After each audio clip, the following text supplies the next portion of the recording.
Votre programme continue sur Adafo Média avec le groupe Sonoco. Sonoco, groupe spécialisé dans les services de proximité pour le bien-être des populations, déploie ses activités sur l'ensemble du territoire guinéen dans des secteurs aussi variés que l'industrie, la construction, l'immobilier, le transport, la logistique, le transit et la finance. Leader dans leur domaine d'activité, les Moulins d'Afrique, Global Investment and Construction, Métal Import, AM Transit, nouvelle compagnie d'investissement.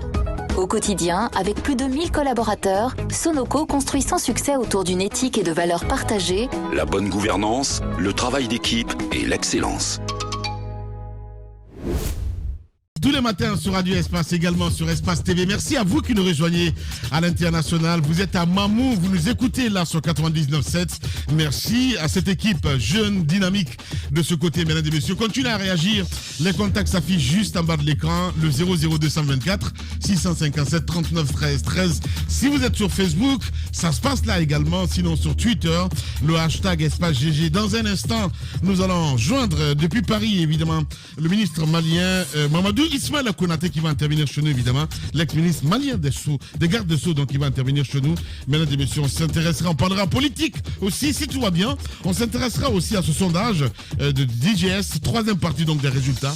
Évidemment, on en parlera si tout va bien ce matin dans notre émission Les GG sur Radio Espace. Beaucoup de réactions ce matin avec les auditeurs. Nous allons essayer de faire un saut, évidemment, avec nos réactions. Lamine Ahmed a bien dit, l'Église est séparée de la politique depuis longtemps. Je pense qu'il est un peu en retard. Nous partons avec cet autre également qui nous écrit. Bonjour, je voudrais vous dire qu'on ne peut se développer avec la France. On a vu le Rwanda se développer sans la France, donc dit cet auditeur. Malheureusement, le message n'est pas signé. Cet autre également qui nous écrit ce matin, c'est qui exactement? Voilà, bonjour. La famille des GG, c'est Fodé Abbasila. Depuis Gessia Cité, je suis content du retour de Roby dans sa maison mère. C'est là sa place vraiment. Et bon vent à lui. Fodé Abbas depuis Gessia qui nous envoie ce message. Cet autre également, évidemment, le Roby, c'est en action ce matin. Voilà. Bonjour les GG, bonjour Lamine, bonjour à toute l'équipe. Bienvenue à mon nominal journaliste Roby. C'est Diallo Ahmad Solama qui nous envoie ce message. Voilà, cet autre également qui nous écrit, c'est Fodé Souma depuis kilomètre 36. Bonjour Lamine, bonjour à toute l'équipe. Nous n'avons rien contre le retour de Roby, voilà, mais pour le grand média que vous êtes et pour le respect des auditeurs, eh ben, je pense que Roby nous doit des explications. Voilà, dit cet auditeur ce matin. C'est les grandes gueules, évidemment. Mon cher Roby, les Roby c'est en action, hein? Oui, bien sûr. Bien. Absolument. Allez, on y va avec cet autre également qui nous dit bonjour les GG, merci à toi Lamine pour le retour de Roby. C'est un guerrier, hein? Voilà, ça c'est pas possible. Allez, quel est le message ce matin hein, pour notre Roby national? On va essayer de partir évidemment là aussi hein, sur Facebook avec ces auditeurs. Ils sont très nombreux évidemment à réagir ce matin avec la complicité de Poutine. On a Ousmane le Noble Diallo également qui nous écrit bonjour Lamine, bonjour à toute l'équipe et particulièrement au Turbo. La récréation doit prendre fin désormais sur le sol africain. On en a marre de cette domination. Cette décision de Goïta est un acte salutaire hein, pour tous les pays africains. Voilà, dit ce matin cet auditeur. Bon retour à Roby, on le voit à l'instant à l'antenne.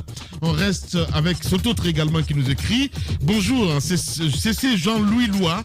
Lamine, bonjour à toute l'équipe. Nous disons bon retour à l'enfant prodige Roby. Concernant donc le cas malien, je crois que la jeune pousse trop fort le pion, tourne le dos contre la puissance coloniale de la plus forte de manière, ne fera que plonger donc le pays dans une situation critique. Hashtag Espace GG. Jean-Bac de Thérèse Lams, il s'appelle comme ça sur Facebook. Bon retour à Roby. Je pense que la France doit comprendre que les pays africains ont sacrifié plusieurs têtes hein, pour leur libération. Perdre une cinquantaine de soldats n'est qu'une goutte d'eau dans la mer face donc à la mémoire de tous ces voyants tirailleurs. Vivement les États-Unis d'Afrique. Hashtag Espace GG. Ils sont très caustiques ce matin les auditeurs. Hein, voilà. On reste avec cet autre également qui nous dit bonjour les GG. Étant au fond d'un puits, on ne pose pas la question à savoir si notre secouriste il veut dire est un humain ou un diable. L'urgent, c'est de sortir du puits. Après, on pourra poser des questions. Là où le Mali est, même si le diable nous tend la main, on l'a saisi, hashtag espace GG.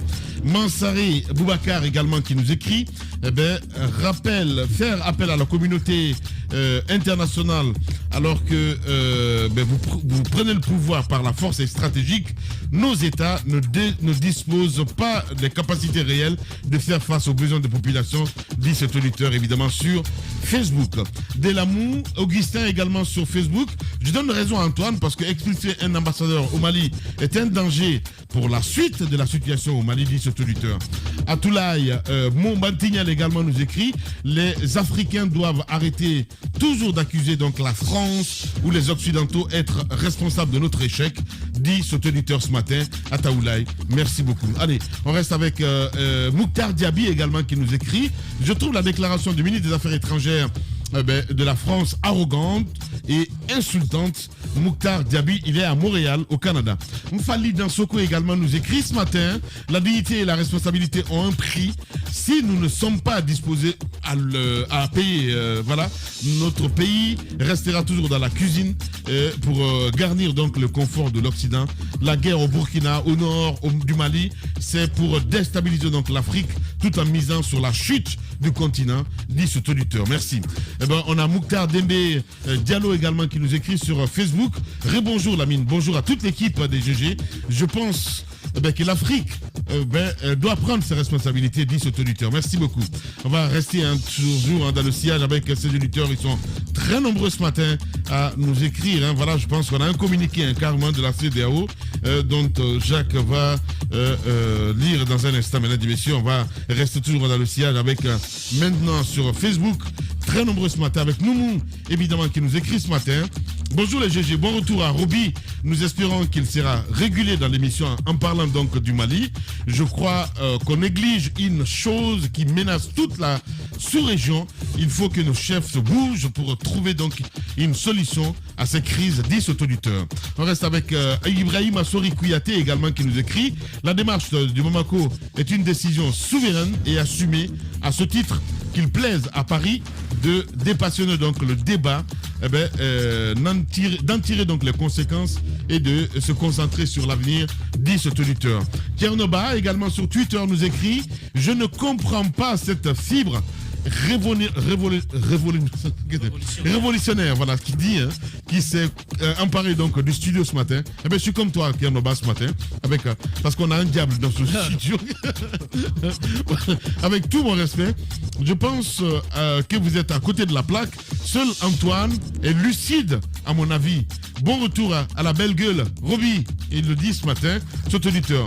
Sako Mbemba également qui nous écrit « L'Afrique progressiste incarné par la jeunesse africaniste, salue le courage patriotique des autorités maliennes face aux velléités donc suprémacistes et paternalistes de la France, dit cet auditeur. Idrissa Diallo également nous écrit bonjour Lamine et bonjour à toute l'équipe. Je soutiens totalement le Mali et demande à tous les panafricains donc d'être derrière le Mali. Merci. On a Mbami Funk également qui nous écrit. Il y a de nouveaux mots dans les dictionnaires français. Les synonymes de mots courage et goïta ou sogel. Vive donc le Maliba, dit cet auditeur. Ils sont incroyables ce matin.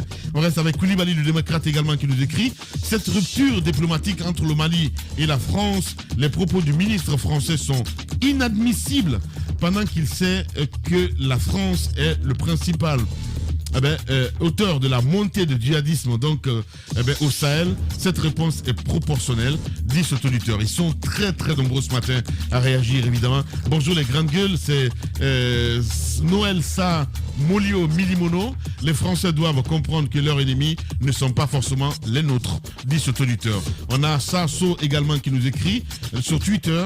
Je suis très content pour le Mali. Le gouvernement malien a pris une bonne décision, dit cet auditeur. Ibou Diallo également qui nous dit malheureusement ce nationalisme aveugle des Maliens les conduira direct droit dans le mur, dit cet auditeur. Alain Bissot du côté de l'abbé dit c'est vrai que la dépendance du continent aux colons ne va pas disparaître comme par magie, voilà, dit cet auditeur. C'est Alain évidemment qui réagit ce matin du côté de l'abbé. Vive l'indépendance des pays africains, voilà. C'est une contagion, hein, carrément quoi. Voilà. Alors, bonjour les grandes gueules, c'est Shérif Sampiri également qui nous écrit. Qu'est-ce qu'on reproche donc à Wagner? Pose la question ce toniteur ce matin. Pratiquement tous les États louent des services des sociétés militaires privées, dit ce auditeur. Bravo donc le Mali. Youssef Kaba pour clore. Bonjour la grande gueule. Pourquoi continuer à proposer son aide à quelqu'un qui la rejette? Pose la question Youssef Kaba du côté de PEDN. L'attitude paternaliste de la France vis-à-vis de nos pays ne fera que dégrader donc nos relations, dit ce auditeur. Ils sont très très nombreux ce matin évidemment à réagir. Mesdames et messieurs, voilà, sur Twitter, vous continuez à le faire et d'ailleurs aussi avec plaisir. Un peu plus tard, nous allons prendre vos messages en direct dans cette émission Les Grandes Gueules sur Radio Espace Guinée. On va continuer le débat. Le temps pour nous de partir, hein, si vous le voulez bien, du côté de la France, où nous attend donc notre invité. Évidemment, c'est monsieur Konaté qui va intervenir. Allez-y, Madame Hiro. Alors, Lamine, moi je disais tout à l'heure, pourquoi faudrait-il que l'Afrique continue à subir? Bien sûr, il faut, quand on pousse trop la réflexion, avec, comment on appelle, après les indépendances, les Africains, je veux dire, l'élite n'a pas suivi. Comment on appelle, ce qu'il fallait faire réellement, parce qu'avec le temps, on a vu ce manque de patriotisme, on a vu la mauvaise gouvernance, on a vu la corruption qui a gangréné les différents États, et ce qui fait que généralement, même les ressources qui existent ne sont pas utilisées à bon escient. Ouais. Si nous remontons un peu dans l'histoire, pendant comment on appelle, l'esclavage, c'est combien d'Africains qui ont été transportés du côté de l'Amérique, en parlant du commerce triangulaire Europe, Afrique, Amérique, c'est plus de 150 millions d'Africains. Ce commerce-là, ça a duré près de 3 siècles. 3 siècles durant. En fait, j'aimerais dire que ce continent, que ce soit du côté des ressources humaines, que ce soit des ressources naturelles, c'est vraiment un continent assez fort. Parce que je me dis que pendant plus de 3 siècles de choses, d'esclavage, combien d'années de colonisation, il faut une certaine force pour pouvoir résister jusque-là. Avoir toujours des richesses au niveau du sous-sol, mais avoir toujours ces ressources, je veux dire, humaines, des personnes qui puissent tenir. Parce que c'est toute une histoire d'esclavage, de colonisation, d'apartheid. Imaginez les grandes gueules. Mais les gens ont tenu. Aujourd'hui, on a l'impression qu'on ne veut pas que, comment on appelle, que la roue tourne, que les choses changent. Il faudrait pourtant qu'à un moment donné, que l'Afrique prenne son destin en main. On dit que quand vous parlez des recherches au plan économique, on dit que le continent africain est l'avenir du monde. L'avenir du monde parce que nous avons toutes les richesses qu'il faut ici. Moi, c'est vrai qu'on parle de combattre le terrorisme. L'avenir, c'est pas théorique, hein, c'est pratique. Justement, c'est pratique. L'avenir, c'est ce qui se dit. Tu peux faire des recherches. Ça dépend des dirigeants. Si nos dirigeants ne font pas bien leur boulot, on ne va jamais rendre dans la pratique. Bien, on ne peut pas être l'avenir de nous-mêmes, mais les autres pays viendront travailler pour être là où ils sont. Les autres pays viendront puiser sur nous, prendre nos richesses et les envoyer développer leur pays. C'est ce qui se fait le plus souvent. Nos dirigeants ne font pas ça. Nos dirigeants n'ont pas pu faire ça. Il faudrait que ça se fasse. C'est pour cela que nous vivons toutes ces crises que nous avons aujourd'hui. Voilà. Allez, nous allons partir sur le terrain, oui. Du côté de Paris, d'où nous attend donc le ministre, l'ex-ministre malien des gardes sceaux, évidemment, c'est professeur Konaté en direct ce matin sur les juges de Madame Hiro. Bonjour professeur, bienvenue chez les Grandes Gueules. Bonjour chère madame, c'est un plaisir que de vous entendre. Bien. Alors, nous parlons aujourd'hui encore de cette situation malienne qui est devenue, il faut dire, les problèmes sont devenus récurrents. La situation très tendue entre les autorités maliennes et françaises, notamment par cette expulsion de l'ambassadeur français du côté du Mali. Que vous inspire cette situation? Parce que du côté de la France, nous avons vu une population, en tout cas, très soudée, très remontée, une classe politique soudée qui condamne ce qui s'est passé du côté du Mali. On n'a pas forcément vu ça de notre côté ici en Afrique. Alors, il faut peut-être faire attention. La classe politique qui a réagi en France, c'est surtout la classe politique des extrêmes. Ceux qui revendiquent aujourd'hui le retour des troupes françaises d'une part, c'est qui vont jusqu'à demander la rupture des relations diplomatiques avec le Mali. Donc il faut faire extrêmement attention aujourd'hui. Cette situation qui arrive entre la France et le Mali est une situation qui est certes déplorable. On n'aurait pas dû arriver là parce que simplement pour deux États qui sont en coopération, en relation, en échange depuis si longtemps, qui ont fait autant de choses ensemble, on peut regretter, d'abord, dans un premier temps, il faut le dire, l'attitude des autorités françaises, due sans doute à une mauvaise psychologie, à une mauvaise analyse des choses, quand on continue de dire d'autorités qui sont illégitimes d'un point de vue français, ça peut se comprendre du point de vue de la démocratie à la française, dès lors que ces autorités ne sont pas issues de l'élection. Mais vu côté Bamako, l'illégitimité, et c'est triste de le dire, c'est véritablement un enfant qui est issu d'une relation de non-conjugalité, de non-normalité. Vous voyez, du point de vue psychologique, du point de vue culturel, on peut être à deux dimensions.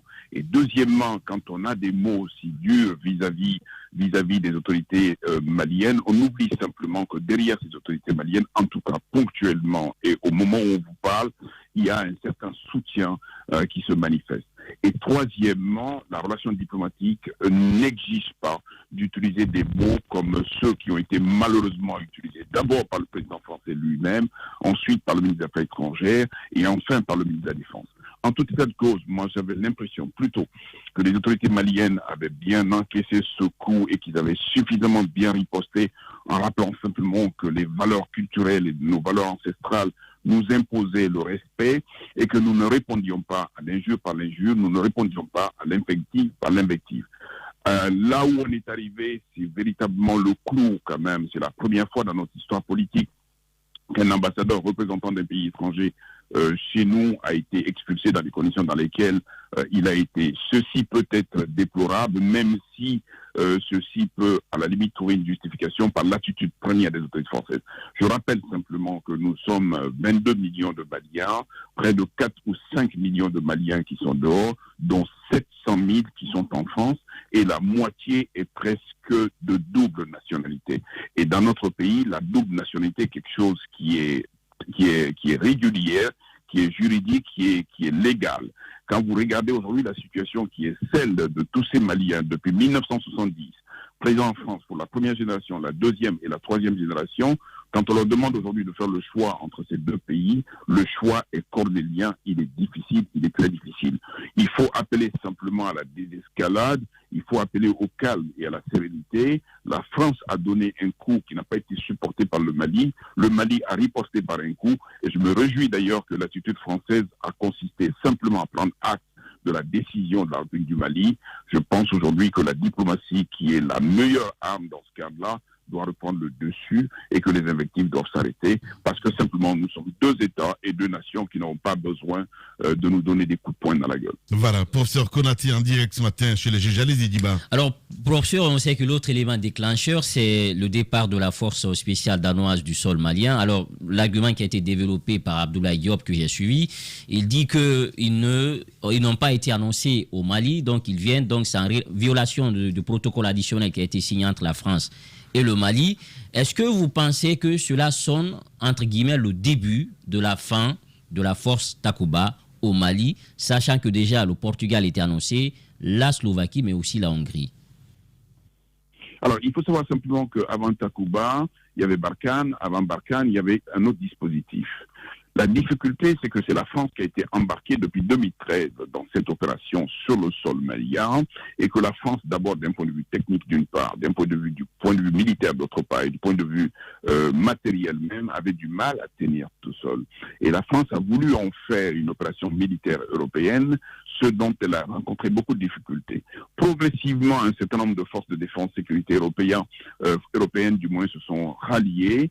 C'est vrai que ce petit coup qui a été donné au Danemark, qui n'est même pas la force la plus nocive aujourd'hui sur le territoire, lui égare au fait simplement qu'une mauvaise interprétation des choses n'a pas permis au Mali et aux Danois de se mettre d'accord, parce que simplement le Mali se réclamait d'un gouvernement de transition nouveau et était en rupture avec les engagements qui avaient été précédemment pris. Or, on sait pertinemment qu'un État, c'est un État, le roi est mort, vive le roi. Les engagements précédents du roi mort engagent le roi qui prend la suite à ce niveau. Je pense que c'est une totale évaluation des choses. C'est une totale situation d'incompréhension. On n'aurait pas dû arriver là parce que l'attitude malienne n'est pas une attitude va-t-en-guerre, justement. Nous sommes un peuple qui parlons, nous sommes un peuple qui dialoguons et nous sommes un peuple qui exigeons le respect de l'autre en même temps que l'on s'exige et on s'applique le respect. Donc aujourd'hui, on est dans une dynamique un peu extrême et il faut descendre très vite et très rapidement. N'oubliez pas quand même que ces forces de défense et de sécurité ne sont pas retrouvées sur notre territoire par hasard. C'est depuis 2013 qu'on a demandé aujourd'hui, au titre de la solidarité entre les États, de venir nous porter secours. Alors, si notre souveraineté aujourd'hui nous commande de ne plus avoir besoin de ces forces-là, demandons-leur simplement de retourner et exerçons la plénitude de notre souveraineté avec les conséquences qui peuvent en découler. Voilà, allez-y, mon cher Roby. Au dîner des colons, à laquelle se trouvent la Russie, la France, la Chine, les États-Unis, on se rend bien compte que la France est de moins en moins servie. Le repas africain est plus distribué à la Chine et la Turquie, etc. Est-ce qu'on peut comprendre aujourd'hui l'état de panique de la France parce qu'elle perd du terrain en Afrique? Qu'elle perd du terrain au Mali, pour autant, elle va gagner du terrain ailleurs. Vous savez, il faut se sortir un peu de ces dictats-là. Pour moi, français, chinois. C'est une réalité, hein. On peut pas le nier, monsieur le ministre, c'est une réalité. Aujourd'hui, on se rend bien compte que l'État français perd du terrain. Les autorités maliennes n'ont pas été plus virulents avec la France qu'Erdogan, qui avait rappelé à Macron d'aller d'abord examiner son état cérébral, et la France avait réglé ça par voie diplomatique. On n'a jamais rappelé l'ambassadeur turc, etc. Ça n'a jamais été le cas. Est-ce qu'aujourd'hui, on peut dire que le Mali a mis une raclée à la France et c'est ce qui fait mal? Non, je ne suis pas, moi, un arbitre de boxe. Je ne suis pas là pour véritablement décompter les coups par-ci, par-là. Ce que je vois simplement, c'est l'intérêt national. Faire tout ça et après, on gagne quoi concrètement? Sortir des Français pour aller avec les Russes et demain sortir pour aller chez les Américains. La problématique essentielle, c'est qu'il nous incombe à nous véritablement de mettre les moyens qu'il faut pour se passer de la France, pour ne pas supporter justement l'arrogance française qui est totalement détestable de ce côté-là. Ouais. En se tirant de là, on peut avoir l'impression qu'on a donné une raclée à la France, mais s'il faut aller se donner encore aux Russes ou aux Chinois ou je ne sais quel autre encore qui va nous foutre encore une raclée, non. Véritablement, peuple d'Afrique, prenons conscience de qui nous sommes, d'où nous sommes et de quoi on a besoin pour nous battre d'abord pour nous. Bien évidemment, on est loin de là, mais l'objectif doit être celui-ci et non de décompter des points en disant que j'ai pris une raclée. Vous-même, vous me dites une chose par rapport à Erdogan, mais Erdogan, la France n'a pas rappelé son ambassadeur. Non. Ils ont réglé ça diplomatiquement. Bien sûr. Pourquoi on ne réglerait pas diplomatiquement nous-mêmes? Si on a l'impression qu'on a foutu la raclée à la France, tant mieux. Mais raisonnons diplomatiquement. On a 700 000... Vous n'avez pas l'impression que la France n'a même pas envie de discuter avec les autorités maliennes? Cher monsieur, on a 700 000 Maliens en France. Ouais. C'est pas rien. 700 000 en France. Voilà. Et vous croyez que... C'est ce qui fait peur ou vous le dites pour un bon ami? Ou bien ça la peur de dire, bon, il y a les Maliens en France. C'est une réalité, mon cher. Non, mais parce qu'on a entendu certains politiques dire, on va retirer les passeports, on va... Vous pensez que c'est possible? Oui. Alors, monsieur le ministre... Est-ce que c'est la peur en vous entendant parler, monsieur le ministre? Nous sommes en 2022. Est-ce que vous pensez que les Français, parce que soit disant que oui, les deux pays ne s'entendent pas, les autorités se sont mal parlées, peuvent se permettre banalement comme ça de retirer un droit de nationalité à un citoyen? Vous pensez que c'est possible? Les grandes gueules. Parce que les deux pays ne s'entendent pas? Chère madame, c'est pas moi qui vous ai parlé de retrait de nationalité. Je vous en c'est une question que je pose. Vous êtes ministre de la République, vous avez fait le monde, vous connaissez les lois, les questions de droits de l'homme. Vous pensez que juste parce que deux pays ne s'entendent pas, on peut se permettre? Le droit international humanitaire ne le permet pas. Les grandes gueules. Non, ce n'est même pas le droit international humanitaire, c'est le droit tout court. Quand une personne a accédé à une nationalité guinéenne, il y a des conditions pour lui enlever la nationalité. C'est pas du jour au lendemain. C'est pas ce que je dis, madame. Ce que je dis, c'est que quand on a 700 000 personnes qui sont sur un territoire donné et que de l'autre côté, on n'a pas autant, mais quand même des populations françaises qui sont aussi au Mali.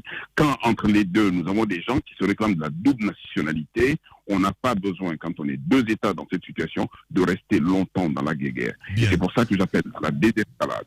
Voilà. Monsieur le ministre, excusez l'émotion et la passion qui s'est emparée de ce studio. Depuis ce matin, je fais partie de ceux qui pensent que la rupture brusque avec la France n'est pas la solution. Je fais partie de ceux qui pensent qu'une résolution de ce problème à l'amiable est pour moi la voie à suivre. Ouais. Dites-nous clairement, monsieur le ministre, est-ce qu'il y a des conséquences auxquelles il faut s'attendre? Est-ce que pour vous, le Mali est prêt à supporter ce qui va venir? Est-ce que la manière par laquelle le Mali résout ce problème, pour vous, est la bonne?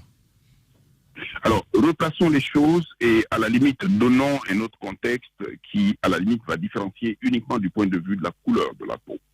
Imaginez simplement que le Mali et la Guinée-Conakry se retrouvent dans un contexte comme celui-ci. Nous avons de la famille de part et d'autre. Nous avons des doubles nationalités, nous avons des liens de mariage, nous avons des enfants en commun, nous avons tout en commun. Quelles que soient les difficultés, elles ne peuvent être que ponctuelles d'une part et elles ne doivent jamais demeurer de manière à ce que ça prenne le pas sur l'essentiel.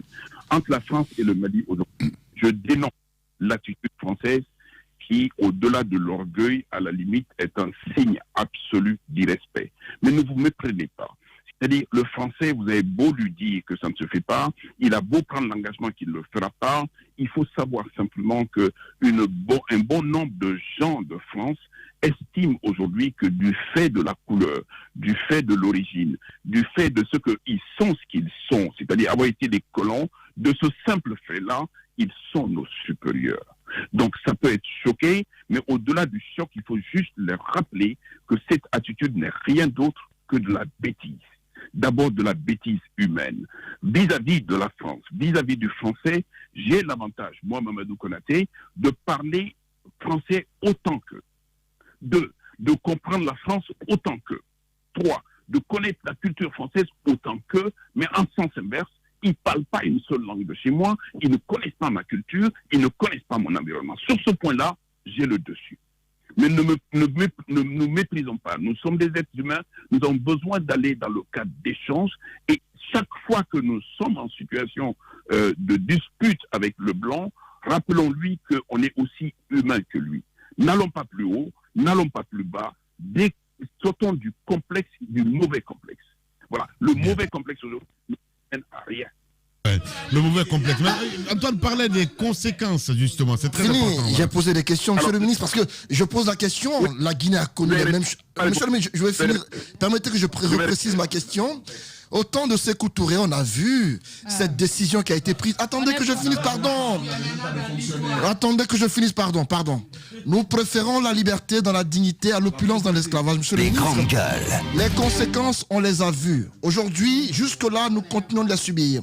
Est-ce que, selon vous, la route empruntée par Goïta au Mali est la bonne? On n'est plus en période coloniale.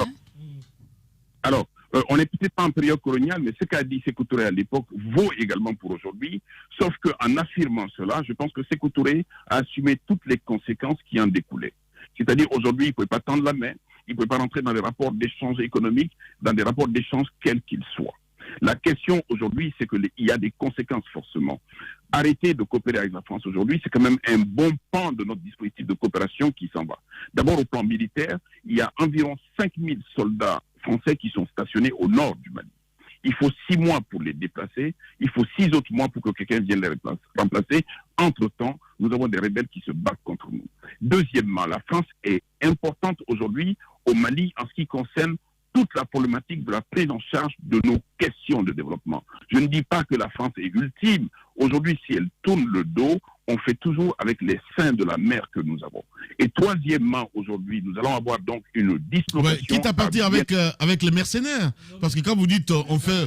non, attendez, quand même. Je parle du Mali, là, les gars. Allez, jetez-moi la pierre. Oui, non, parce que Wagner, quand même, c'est les mercenaires. Quoi qu'on dise, monsieur le ministre, Wagner, c'est des mercenaires. Ben, c'est des vrais mercenaires, c'est des vrais mercenaires, et c'est des mercenaires qui se payent avec des produits de sous-sol. Et ça, on s'en rendra compte. Je voulais juste terminer mon propos de tout à l'heure, que la question qui est posée au Mali aujourd'hui, c'est que nous affirmons plus que hier notre souveraineté et notre indépendance. On a raison, il faut le dire. Sauf que l'expression de la souveraineté, l'expression de l'indépendance n'est pas sans conséquence. Est-ce que nous sommes prêts à aller jusqu'au bout? Et jusqu'au bout, aujourd'hui, c'est des grandes périodes de difficulté le temps que l'on se redéploie. Jusqu'au bout, aujourd'hui, c'est une rupture avec, non pas la France, mais probablement avec 26 autres pays européens. Jusqu'au bout, aujourd'hui, c'est y compris des voisins à nous qui ne vont pas nous suivre. D'accord, alors... Non, attends qu'il finisse. Non, il n'a pas fini. Il cite les conséquences, attends qu'il finisse. Allez-y, monsieur le ministre. Et les dernières conséquences aujourd'hui, n'oubliez pas 2 secondes qu'on est un pays qui est entouré avec cette frontière. Je vous donne juste l'exemple de 2 pays qui ne sont pas de la CEDEAO. L'Algérie d'un côté et la Mauritanie de l'autre. Au jour d'aujourd'hui, le Mali et les Maliens, en dehors de la Guinée-Conakry, n'ont absolument aucune assurance que leurs engagements vont être supportés ou vont être accompagnés ou qu'ils vont être assistés par la Mauritanie ou par l'Algérie. N'oubliez pas 2 secondes qu'on est dans un monde, c'est une question de rapport de force d'abord. Moi, je veux bien donner un coup à mon frère guinéen, mais il faut que je me rassure. Qu'en lui donnant un coup, il va tomber. Le temps qu'il se réveille, je l'ai maîtrisé. Si je n'en suis pas sûr, autant ne pas donner de coups. Bien. Voilà, le ministre Ismaël Konaté, allez-y, mon cher Tamba. Alors, monsieur le ministre, ce que vous évoquez, les difficultés en perspective, l'ampleur des responsabilités qui vont se placer désormais devant le Mali, on en a conscience. Mais la question que je pose, c'est finalement, l'Afrique s'assume quand? Est-ce que ce n'est pas en période de difficulté que l'on a la possibilité d'édifier notre résilience, notre capacité à nous prendre en charge et à faire face à la difficulté? Est-ce que ce n'est pas un bon test finalement pour parvenir à cette maturité, à cette maturation que l'on attend de nos États? Vous avez parfaitement raison. Sauf que vous dites aujourd'hui l'Afrique, et l'Afrique c'est un globe de 54 pays. Au moment où vous dynamitez cette position au Mali, il ne s'agit plus pour les autres pays d'Afrique de vous applaudir. Il s'agit pour les autres pays d'Afrique d'emboîter le pas. Donc aujourd'hui, si cette difficulté avec la France nous amène jusqu'à la rupture des relations diplomatiques, est-ce que la Guinée-Conakry est prête à faire la même chose? Est-ce que le Ghana est prêt à faire la même chose? Est-ce que le Kenya nous suivra? C'est une dynamique, c'est exactement comme la fin de la colonisation. Vous avez vu comment il y a eu des disparités entre le système colonial français et anglais d'une part, et vous avez vu comment nous nous sommes disputés au moment de la colonisation sur l'option finale à prendre. En 58, Sékou Touré ne s'est pas retrouvé seul parce qu'il n'avait pas discuté avec les gens. En 58, Sékou Touré s'est retrouvé seul parce que les autres l'ont lâché. On peut le déplorer, mais la question... Oui, mais monsieur le ministre, est-ce que cela n'est pas dû aux conditions dans lesquelles ces chefs d'État africains ont été élus, la plupart par le soutien de la France? On les appelle même les chefs d'État français en Afrique. Est-ce qu'aujourd'hui, le fait que d'autres présidents plus jeunes, plus courageux, plus dynamiques prennent le pouvoir, contestons la manière, c'est vrai, mais est-ce que cela ne crée pas une solidarité? Aujourd'hui, quand vous prenez la Guinée, le Mali, le Burkina, sont solidaires de leur situation. Est-ce qu'on ne va pas y arriver lorsque les vieux chefs d'État élus par la France vont quitter le pouvoir? Est-ce que l'Afrique ne sera pas plus unie? Est-ce que la coopération ne sera pas plus développée? La réalité, c'est que il n'y a plus grand monde. Hein? Dans tous les cas où ils sont renversés par des coups d'État militaires, où ils meurent. Oui. Donc aujourd'hui, l'option que vous évoquez n'est pas la plus dominante aujourd'hui. Sauf que ce à quoi on assiste aujourd'hui, ce que vous appelez la solidarité, et curieusement vous citez 3 pays, en Guinée, au Mali et au Burkina Faso, on a pris le pouvoir par la force. C'est le premier signe aujourd'hui que s'il faut y aller, il faut qu'aujourd'hui tout le monde prenne le pouvoir par la force. Et vous savez bien que ce n'est pas la bonne option. Le deuxième élément, ce n'est pas lié ni à la jeunesse, ni à la jeunesse, à l'âge, ni à rien du tout. C'est lié d'abord à un état d'esprit. Il faut que les Africains, de façon générale, se définissent aujourd'hui comme étant des gens qui partent d'eux-mêmes et qui arrivent à eux-mêmes. C'est exactement comme ce que disait Le Pen. Oui, monsieur le ministre, sans oublier que les chefs d'État dont vous parlez avoir été élus par la voie démocratique, entre guillemets, la plupart ont été mal élus. C'est des coups d'État électoraux. Non, vous dites des choses que moi je n'ai pas dit. Peu importe aujourd'hui. Si le moyen par lequel on accède au pouvoir est un moyen autoritaire, il y a de fortes chances que par la suite, les choses se passent mal. C'est pour ça que je vous rappelle donc, à l'idée de solidarité, à l'idée de prise de conscience de qui nous sommes, d'où nous sommes et de ce que nous subissons. Notre réaction ne doit pas être une réaction de Burkina, Guinée ou Mali. Notre réaction doit être une réaction globale aujourd'hui. Et c'est là que je vous ai dit qu'en 58, Sékou Touré s'est retrouvé tout seul parce qu'il a été laissé tout seul. Et je vous dis également l'élément de solidarité qui fait qu'aujourd'hui, dans l'état dans lequel le Mali est, légitimement, il doit s'attendre au soutien de l'Algérie d'un côté et de la Mauritanie, mais ce soutien-là aujourd'hui, même s'il existe, il n'est pas bruyant. La difficulté aujourd'hui, c'est qu'il ne faut pas être aller. D'accord, monsieur le ministre, vous demandez aujourd'hui, vous parlez des mouvements d'ensemble, il faut qu'il y ait un sursaut nationaliste dans la plupart des pays africains, mais voilà, mais il y a quand même une chose qui va handicaper ça, c'est d'abord les organismes sous-régionaux, la CEDEAO, Parce que cette organisation est considérée comme en fait l'instrument de la France pour pouvoir un peu barrer la route à tout ce sentiment nationaliste. Est-ce que vous ne pensez pas que la CEDEAO, d'abord, on devrait commencer là pour réadapter, remettre au goût du jour cette CEDEAO des peuples pour faciliter en tout cas l'émergence de ce sentiment-là? Est-ce que vous ne pensez pas que c'est à ce niveau aussi qu'il faut faire un travail? D'abord, vous vous en prenez à la CEDEAO, là, il faut s'en prendre au plan national. La CEDEAO n'est que la résultante de ce que nous avons au plan national. Quand vous avez un mauvais père de famille et que vous faites donc un conseil de village, que vous réunissez les pères de famille, ce sont les mauvais pères de famille au plan local qui vont remonter au plan régional. Et deuxièmement, on dit toujours que la CEDEAO des peuples. C'est quoi la CEDEAO des peuples? C'est quoi la CEDEAO des peuples? Et vous croyez que c'est un ensemble de peuples qui vont se retrouver à la tête de la CEDEAO pour régir les choses? Non, vous mettez la tête en bas et le pied en l'air.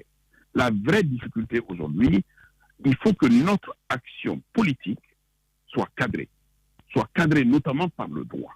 Et quand on parle de démocratie, on vous dit oui, non, mais c'est la démocratie à l'occidentale. La seule différence entre notre système démocratique, qui reconnaît la justice, qui reconnaît la solidarité, qui organise et fonctionne et prépare le fonctionnement de l'État, tout ce qui fait la différence, c'est l'élection. La perversion de notre démocratie vient de l'élection, et c'est pour ça que tout le monde semble dégoûté par la démocratie. Mais quand vous êtes dégoûté par la démocratie... Monsieur le ministre, excusez-moi de vous interrompre, vous venez de dire plusieurs choses très importantes.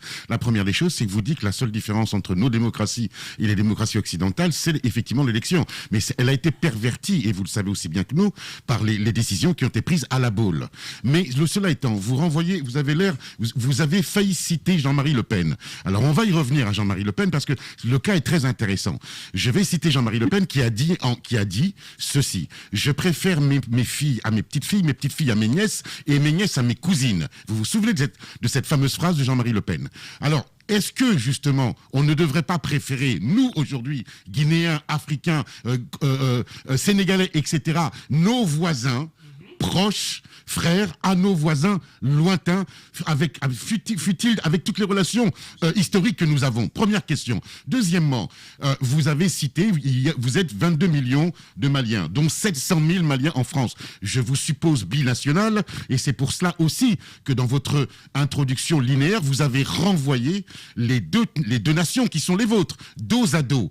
Alors, la question, vous avez parlé de désescalade, j'ai l'impression, moi je veux entendre l'intellectuel que vous êtes, l'Africain que vous êtes, me dire, oui, monsieur, est-ce que je suis d'accord avec le fait que le Mali se soit senti insulté par la France? On est arrivé malheureusement à expulser l'ambassadeur, ou est-ce que le gouvernement malien a commis une faute diplomatique et une erreur stratégique? Voilà, parce que, passez-moi l'expression avec tout le respect que je vous dois, vous me semblez être le cul entre deux chaises, comme on dit en français.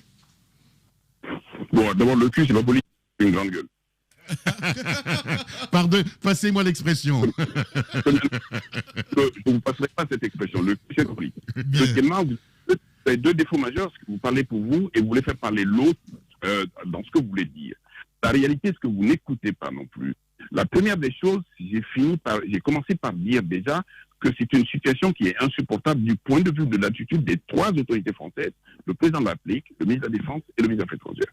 Et deuxièmement, j'ai dit toute la psychologie qui était celle des Maliens, quand on dit illégitime en France, ça sonne autrement au Mali.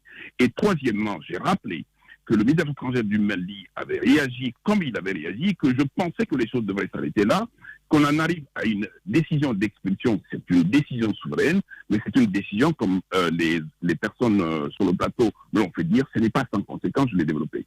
Vous me parlez de Jean-Marie Le Pen, je n'ai pas eu le temps de terminer mon propos, mais vous savez très bien qu'entre un Kenyan et un Guinéen, honnêtement, je préfère un Guinéen d'abord. Et entre un Kenyan et un Sénégalais, je préfère un Sénégalais. Donc, je prends à mon compte ce qu'a dit Jean-Marie Le Pen. Je suis profondément malien, ensuite profondément africain West Afrique, et ensuite au-delà. Donc, moi, je n'ai pas de doute par rapport à ça. Parlez pour vous, cher ami, que je sois tri ou quadruple nationalité, vous ne pouvez pas supposer ce que vous ne savez pas. Donc, ça, c'est le deuxième défaut que je vous colle à la peau, parce que vous parlez et vous pointez du doigt ce que vous ne savez pas, et vous devenez très vite affirmatif. La problématique aujourd'hui... Monsieur le ministre, il me semble que vous n'avez pas bien compris ma question. Non, attendez, je n'ai pas été affirmatif, je ne suis jamais dans l'affirmation. Je vous ai posé une question. Mais il va finir, laissez-moi, je vais terminer. Et à chaque fois, c'est un incident diplomatique en direct. Allez-y, monsieur le ministre. Non, il n'y a pas d'incident diplomatique, sinon... Les grandes gueules. Le cul entre trois sièges. Et je ne voudrais pas qu'il y ait un cul entre trois sièges. Donc, la réalité, c'est que je vous entends, mes chers amis. Bon, et généralement, ce sont les porteurs de cravate qui sont les premiers révolutionnaires en Afrique.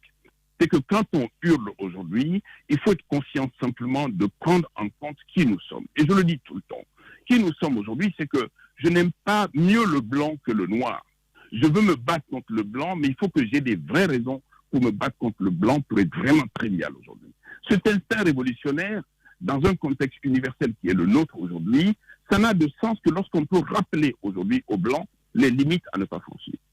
Le blanc n'a pas d'égard pour nous, c'est vrai, il faut le lui rappeler, mais la question c'est que souvent nous nous offrons aux blancs pour qu'il n'y ait pas d'égard entre nous. Les relations politiques et diplomatiques dans nos pays aujourd'hui ont été complètement déséquilibrées de notre fait à nous.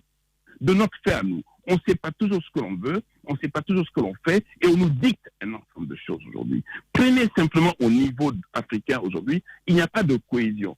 Quels sont les États aujourd'hui qui ont exprimé leur soutien vis-à-vis du peuple du Mali? S'il faut aller jusqu'au bout de la révolution. Vous avez toujours des Camerounais qui viennent taper du poing sur la table en disant « Le Mali, on est d'accord ». La Guinée, monsieur le ministre, la Guinée a montré sa solidarité avec le peuple malien. Oui, c'est très peu, Ahmed. On peut bien convenir avec le ministre là-dessus. Mais ce que j'aimerais bien vous dire, c'est ce que j'entends dire aussi certains intellectuels africains. Ah non, ça ne va pas marcher, donc il faut faire attention. C'est vrai qu'il faut que les Africains s'assument, mais si on ne fait pas attention, on va en souffrir. Finalement, on a bien envie de savoir est-ce que la peur là ne va pas continuer à nous maintenir dans la même situation. Ça s'appelle de la trop-pessimisme. Et nous, au Mali, on dit on ne crève pas de foi. On ne crève pas de foi. Vous avez beau avoir peur de la mort, quand la mort se pointe, vous allez mourir. Eh ben oui. La question aussi, c'est que cette dynamique doit être globalement africaine.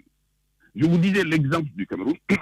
Quand on voit l'état de la nation politique au Cameroun aujourd'hui, et quand on voit aujourd'hui l'instinct révolutionnaire camerounais, mais qui ne s'exprime qu'en dehors du Cameroun. Donc je dis simplement, prenons conscience là où on est, dynamitons quand il le faut, rappelons aujourd'hui à tout ce qui est occidental d'une part, mais impérialiste d'autre part, les limites strictes à ne pas franchir. Mais alors qu'il n'y ait pas de rupture à ce niveau, parce qu'il y a des ruptures, on est foutu. Voilà. Le ministre Mamadou Ismaël Konaté en direct ce matin. C'est lui qui porte d'ailleurs la cravate dans ce studio. Monsieur le ministre, est-ce que l'avenir entre les Occidentaux, quand je veux dire Occidentaux, je parle spécifiquement de la France et l'Afrique, est-ce que l'avenir n'est pas à l'agonie quand on voit la montée en puissance d'un Éric Zemmour en France ou de Marine Le Pen ou je ne sais quoi, des anti-africains dans le sang? Oui, est-ce qu'on peut, des extrêmes droites, est-ce qu'on peut penser que les relations entre la France et l'Afrique sont des relations saines? Est-ce que ça va continuer? Pourquoi? Il n'y a pas de raison que ça ne continue pas. Quand vous avez vu 2 millions de Maliens dans les rues de Bamako dire à bas la France, ce n'est pas l'équivalent de quelque chose là-bas. Non, les expressions démocratiques doivent se faire. Quand on aime, et quand on n'aime pas, il faut le dire. La question, c'est que derrière Éric Zemmour, derrière Marine Le Pen et derrière tout ce monde-là aujourd'hui d'extrême droite, c'est qu'il y a une connotation raciste qui n'est pas supportable. Aujourd'hui, la question de l'agonie, non. La question de la rediscussion de nos échanges, de nos discussions. Quand on est allé suffisamment loin à l'école du blanc, quand on est imprégné de sa culture et de sa psychologie, quand on sait d'où on vient soi-même, on n'est plus dans un rapport bipolarisé, on est dans un rapport, comme le dirait Senghor, de l'universalité. Vous savez, aujourd'hui, vous avez beau détester le blanc, il vous arrivera un jour ou l'autre de faire un tour à Paris, pour des tas de raisons. Le blanc a beau dire non à la Guinée, ce que renferme le sous-sol guinéen aujourd'hui va l'attirer. Et comme aujourd'hui, on n'est pas suffisamment présent aujourd'hui dans le cycle de la transformation des matières premières pour en faire des produits finis, et qu'on n'a pas suffisamment de tête avancée aujourd'hui, notre rapport ne doit plus être un rapport de dominant et de dominé, ça doit être un rapport de qui nous sommes et de ce que nous voulons avec le blanc. Donc cette capacité de discuter ce qui nous concerne, de nous discuter et de défendre nos intérêts, c'est ce qui est demandé. Et c'est ce qui est la nouveauté aujourd'hui. Je prie le Tout-Puissant qui nous donne toutes les forces du monde pour y aller, intellectuels, politiques, société civile et tout ce que l'on veut. Mais ça ne se dit pas simplement avec la cravate nouée au cou. Ça se dit parce que c'est un... Oui. On a ce journaliste dans ce studio, évidemment, qui est un activiste même, on va le dire. Vous avez un souci avec la cravate ce matin, monsieur le ministre. Vous savez, moi, vous êtes en cravate, hein? La photo est d'ici. Non, la photo ici, vous êtes en cravate, monsieur le ministre. Les grandes gueules. Ça, c'est Lamine, c'est Lamine qui met ma photo avec la cravate. Mais j'ai mis la cravate jusqu'à me fatiguer. Et j'aimerais bien aujourd'hui retourner à des choses qui soient substantiellement africaines. Mais je ne suis pas de ceux qui disent Abbassi ou Abbassa. Moi, je suis un éternel entre deux. Éternel entre deux. Bien, un éternel entre deux. Oui, monsieur le ministre, effectivement, vous êtes un éternel entre deux. Excusez-moi de l'avoir dit aussi vulgairement tout à l'heure, mais c'est le cas. Vous apportez de l'eau à mon moulin. Cela étant, vous avez, en intellectuel que vous êtes, vous avez parlé d'universalisme à la française. Et vous avez dit tout à l'heure... Je ne vous ai pas dit à la française. Non, je ne vous ai pas dit à la française. Enfin, d'universalisme. Vous avez parlé d'universalisme. À la Ahmed. À la Senghor, exactement. Vous avez parlé, excusez-moi, vous avez parlé d'universalisme à la Senghor, vous avez raison. Mais cela étant, vous avez rappelé tout à l'heure que les Français, lorsqu'ils venaient en Afrique, ils ne s'intégraient pas, ils ne parlaient pas nos langues, et ils se contentaient d'imposer leur culture. Donc, comment voulez-vous que dans un rapport unilatéral, il y ait justement de l'universalisme à la Senghor? Non, encore une fois, vous dites des choses que je n'ai jamais dites. Et je répète ce que j'ai dit, en disant aujourd'hui que dans mon rapport avec le blanc et le français, moi j'ai l'avantage de parler sa langue, de connaître sa culture, de connaître sa psychologie, de connaître son environnement. Et en sens inverse, lui ne le sait pas. Je dis dans nos échanges aujourd'hui, je ne dois jamais me prendre pour plus haut, mais je ne me prendrai plus jamais pour plus bas. C'est ça aujourd'hui. Vous savez, aujourd'hui, vous et moi, cher monsieur, cher ami, pour que vous et moi on puisse se parler, il n'y a aucune langue de connexion qui nous permet de nous donner la latitude de discuter d'un point de vue intellectuel. Malinké, Bambara et tout ça, on se comprend. Hein. Je vous parlerai du fond de mon Bambara, que vous me parlerez du Malinké, que l'on ne se comprendra pas. On n'arrivera pas à nous satisfaire d'un point de vue intellectuel, parce qu'on a fait l'option d'aller nous asseoir sur une culture avec une langue qui est le véhicule et à faire référence à ce que nous savons, qui est souvent français. Donc, justement, c'est contre ça qu'il faut se lever aujourd'hui. Je veux bien connaître ça de la France, mais au-delà de la France, je veux aussi adopter des choses fondamentales de chez moi. Regarder les gens, parler de la profondeur de ma culture, parler des choses aujourd'hui qui sont d'une subtilité, mais inimaginable. Là aussi, ça fait la satisfaction de l'intellectuel que je suis. Même au plan démocratique aujourd'hui, même au plan juridique, mon combat, justement, c'est d'aller trouver des concepts. Je vous donne juste un exemple. Qui peut me dire aujourd'hui qu'est-ce que c'est que l'exercice de la voie de recours, ce qu'on appelle l'appel? Il y a une décision qui a été rendue en instance et on fait appel. Qui peut me dire dans sa langue comment dire faire appel? Il n'y en a pas. Il n'y en a pas. Donc, si, monsieur le ministre, il y a ça chez moi. Dans ma langue, ça veut dire Senghia. C'est la cour de Senghia. Ou bien Kéo. Je suis désolé. Vous savez pourquoi? Je suis désolé. Parce qu'en matière judiciaire, la notion d'appel n'existe pas dans nos contrées. Le premier qui rend la justice l'a rendue au nom des gens, au nom de Dieu, et la justice est définitive. Parce que chez nous, on ne se trompe pas de justice. C'est un concept de droit de l'homme que d'exercer une voie de recours. C'est une évolution du droit, mais chez nous, on rend la décision une fois pour toutes. C'est ce qui évite que la vieille grand-mère et le vieux grand-père qui divorcent s'expliquent une seule fois dans le vestibule et ne s'expliquent pas une deuxième fois. Parce que parler des conditions, des conséquences, des causes du divorce, c'est quelque chose de honteux. Il ne faut pas le dire deux fois. Bien. Toujours un plaisir de vous avoir en direct sur Radio Espace. Professeur Mamadou Ismaïla Konaté, ancien ministre garde des Sceaux. Merci beaucoup en tout cas d'avoir accepté notre invitation ce matin. Je vous remercie, je vous salue et je vous dis combien vous êtes important pour la démocratie en Guinée. Battez-vous. Merci beaucoup. Une star. Une philosophie. Une ferveur. Un souvenir. La qualité a un prix. L'indépendance a un prix. Le contraire du talent, c'est la médiocrité. Sur Radafo Média, l'indépendance, la qualité à votre service toute la saison. Bienvenue sur Radafo Média. En Guinée, c'est Radio Espace, Espace TV, Sweet FM, Calac Radio, Espace Région. Radafo Média. Le futur, vivons-le ensemble. La troisième partie de l'émission parlera politique guinéenne, évidemment.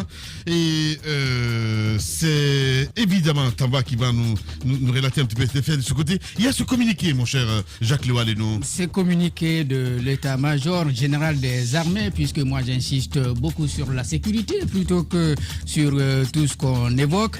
Il y a donc le plan Maliko et l'opération Keletigui qui a enregistré quelques efforts, puisque je disais depuis janvier on n'a pas enregistré d'attaque, mais il n'y a pas que ça. Il y a des efforts sur le terrain qui sont concrets et je vous les cite ici dans le communiqué. Dans la région des Nara, l'effort a porté sur la recherche du renseignement, particulièrement sur les terroristes, ces dissimulants dans la population et leurs complices, de même que la surveillance des axes de mobilité le long de la frontière avec la Mauritanie, permettant d'opérer avec précision et efficacité. Dans les régions de Sikasso, Bougouni et Koutiala, des reconnaissances offensives conduites dans les secteurs de Tandio, Diarama, Goulé ou Ourikela, y compris le long de la frontière avec le Burkina Faso, ont permis la destruction à l'artillerie et à la fouille d'une base terroriste dans les collines de Tandio. Le bilan matériel est le suivant. Vous avez la récupération de 2 véhicules Toyota, l'interpellation d'un suspect mis à la disposition de la gendarmerie nationale. Vous avez également des armements qui ont été récupérés, 4 bases terroristes, 6 plots logistiques détruits, 43 terroristes neutralisés, 31 motos, 6 véhicules, 1 camion récupérés et 9 motos brûlées. Je vais terminer sur d'autres matériels récupérés, 2 groupes électrogènes, une machine à souder, 1000 litres de carburant, 12 sacs de 100 kg d'engrais et des matériels de fabrication d'engins explosifs, etc., etc. Ce n'est pas beaucoup, mais ça signifie quoi? Ça signifie... Ça est fier. C'est un communiqué officiel du Mali. Donc, c'est un communiqué officiel. La vérité se retrouve dans ce que vous racontez ici. Non. C'est l'armée malienne qui a rendu public ce communiqué. Et ça, c'est faux. Il n'est pas évident. C'est faux. Je termine par ça. C'est l'armée malienne qui... On est dans la récupération des territoires. Aujourd'hui, on est dans la récupération. Lamine, moi je suis en Côte d'Ivoire. On est aujourd'hui dans la récupération des territoires qui étaient aux mains des ennemis. Et je pense qu'à ce niveau... Allez, on va s'écouter les gars, on va s'écouter. Allez-y. Termine, il continue. Voilà. Je disais donc, l'effort qui est en train d'être fourni aujourd'hui, c'est de récupérer les territoires maliens qui étaient aux mains des terroristes. Avec Ibeka, on était allé au nord et puis au centre. Et puis vers la fin, on est venu jusqu'au sud. Parce que lorsqu'on parle de Sikasso, on est là vers le sud. Les autorités militaires sont en train de récupérer les territoires. C'est ce que ça veut dire. On est en train de repousser l'ennemi. Bien. Donc sans la coopération avec la France. C'est ce que je vais noter. Ce n'est pas l'information que j'ai.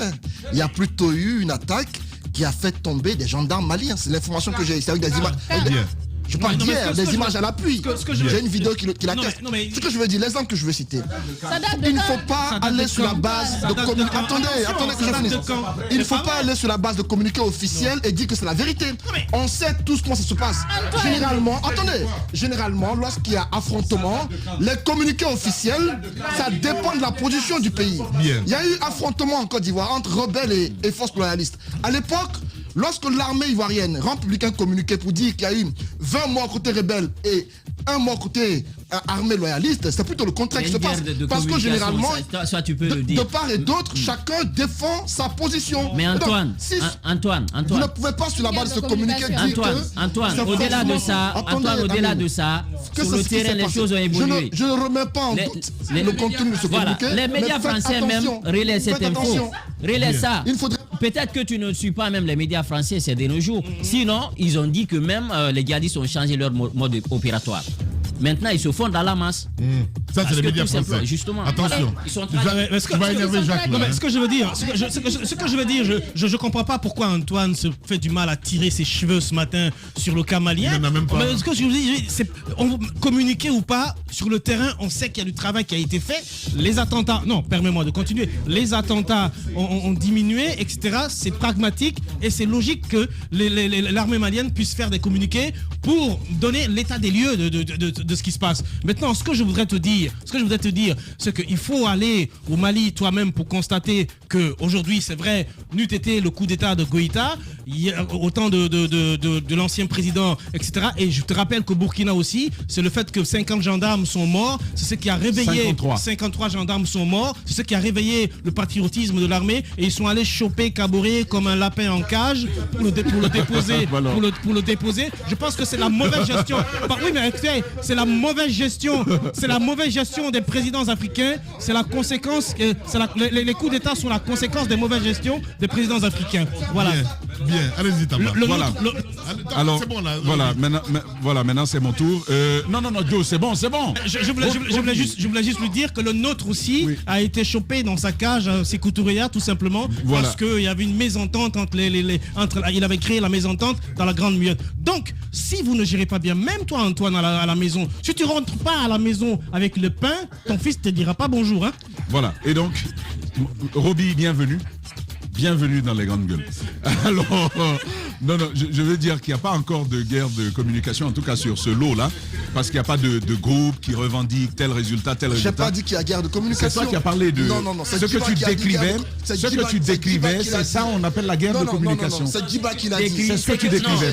Maintenant, en terminant... Ce que tu donnes l'impression qu'on est dans une guerre de chiffres. Voilà. Communication. En terminant, dans la com de Jean... ouvert son micro, là. Merci. Allez, vas-y. Voilà. Donc, je voulais quand même appuyer ce que le ministre il nous disait. En fait, on acclame et on est content que pour une fois il y ait une nation africaine qui veuille se lever fièrement et dignement, revendiquer sa souveraineté et le respect qui lui est dû.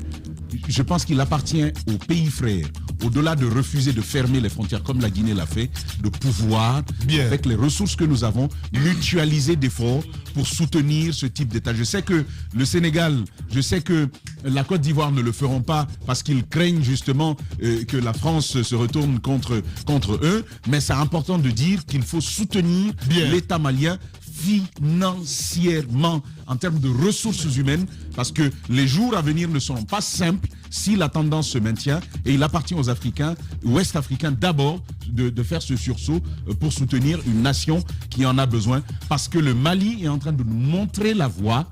Le Mali est en train de nous montrer la voie, et c'est important de ne pas la lâcher seule dans cette situation. Merci beaucoup, allez-y, madame. En fait, je voulais prendre un exemple. C'est vrai que c'est minime, ça va être trop réducteur par rapport aux djihadistes qui envahissent le monde, mais en Guinée, on a failli être envahi, on a raté une incursion rebelle. On n'a pas raté. Il y a eu cette incursion rebelle, mais on n'a pas eu besoin d'appeler à l'étranger pour qu'on vienne combattre ces rebelles-là. On les a boutés hors de du territoire guinéen, hors de nos frontières.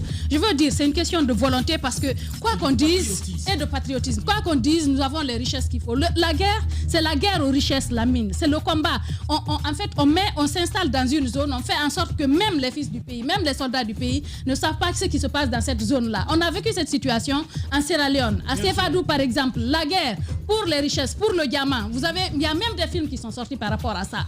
Je pense qu'à un moment donné, il faudrait qu'on prenne nos responsabilités. Le mal de l'Afrique, c'est la mauvaise gouvernance, c'est la corruption. C'est à travers cette corruption-là qu'on réussit. On a vu l'histoire avec Blaise Compaoré. Quand on n'a pas réussi, comme on appelle, avec son ami, on a utilisé un autre pour le descendre, pour faire en sorte qu'on se sert des uns contre les autres. Tant qu'on ne sortira pas de ça, on ne pourra pas s'en sortir. Il faudrait que les gens soient soudés derrière le Mali, aider le Mali, c'est vrai. Il faut que l'Afrique soit enfin la collaboration, aujourd'hui, aucun pays à travers le monde ne peut vivre seul. Mais il faudrait que les collaborations soient saines, qu'on puisse collaborer dans le respect mutuel des uns et des autres. On n'est plus en période coloniale pour dire qu'il faut se soumettre à la France. S'il doit y avoir de la collaboration entre la France et le Mali, entre la France et tous les autres pays, ça doit être des collaborations, je veux dire, saines, des collaborations saines, sincères, gagnant-gagnant, de sorte que les deux peuples puissent en profiter. Absolument, mais pour ce faire, c'est ce que j'ai dit tout à l'heure à monsieur le ministre. 10 secondes. C'est ce que j'ai dit à monsieur le ministre. On ne peut pas être entre deux. Pour ce faire, il faut une rupture claire et nette pour redéfinir